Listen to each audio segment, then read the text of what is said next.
Jemi këtu me gjigantin, legjendën e futbollit shqiptar, jo vetëm Partizanit, kombëtarët dhe më të aq, por edhe një me kontributet jashtëzakonshme në reformimin, hedhjet e para të Federatës Shqiptare të Futbollit.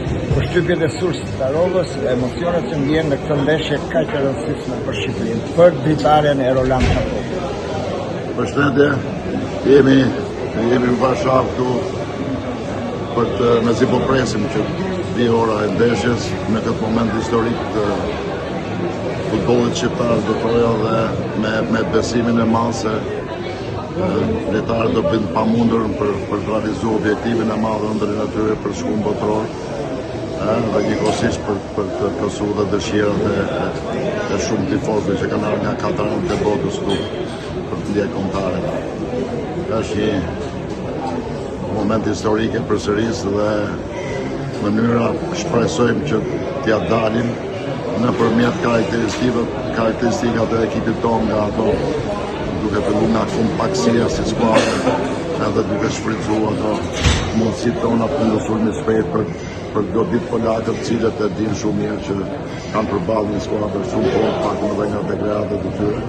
Është një skuadër kompakt e Shqipëria tonë dhe kemi vështirë të çmojmë këtë skuadër.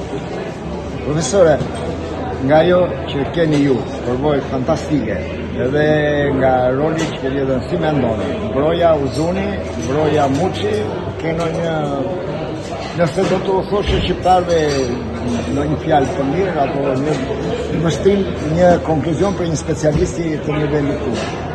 Shiko, nuk më lejohet të them këtë gjë, për faktin se jam specialist dhe çdo zgjedhje si dios do ta pranoja. Sigurisht që mas nesh do bëjmë dhe komentet tona, por që them me sinceritet që çdo zgjedhje vendimarrje e Silvinës dhe stafit të tij do jetë e pamundur të kanë kohë, janë më afër skuadrës, kanë përgjegjësinë të madhe, i dinë anët pozitive, negative të lojtarëve, kështu që do bëjnë më të mirën për ta përballuar këtë moment historik në proces. Të fundit, profe, Kosova dhe Shqipëria, si duket Kosova sot? Më të vështirë, më mirë, mendoni, jo pa krahasuar.